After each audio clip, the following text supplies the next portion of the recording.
ભાવનગરમાં તારીખ 25 જૂન કટોકટી લગાવ્યાના 50 વર્ષની પૂર્ણતાના અવસરે સંવિધાન હત્યા દિવસની ઉજવણી ધારાસભ્ય જીતુભાઈ વાઘાણીની અધ્યક્ષતામાં યશવંતરાય નાટ્યગૃહ ખાતે કરવામાં આવી હતી।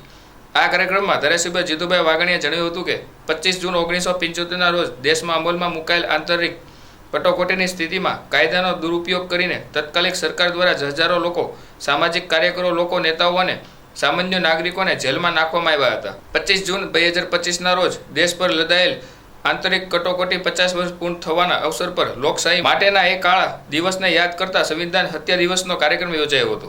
આ કાર્યક્રમમાં જિલ્લા કલેક્ટર ડોક્ટર મનીષ કુમાર બંસલ, જિલ્લા વિકાસ અધિકારી Anul Chaudhari, standing chairman Rajubhai Rabadiya, deputy mayor Monaben Parekh, આગેવાન સહિત પદાધિકારીઓ અને અધિકારીઓ ઉપસ્થિત રહ્યા હતા। 50 વર્ષ પૂર્ણ થયા છે।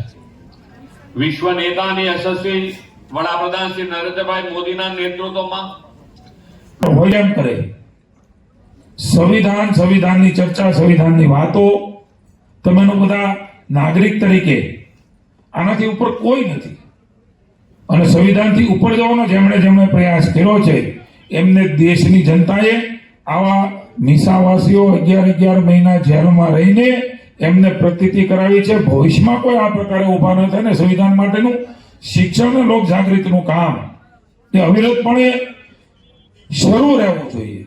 મિત્રો, નવી પેઢી, વર્તમાન પેઢી, હું તેમ કહું ભવિષ્યમાં આવનાર પેઢી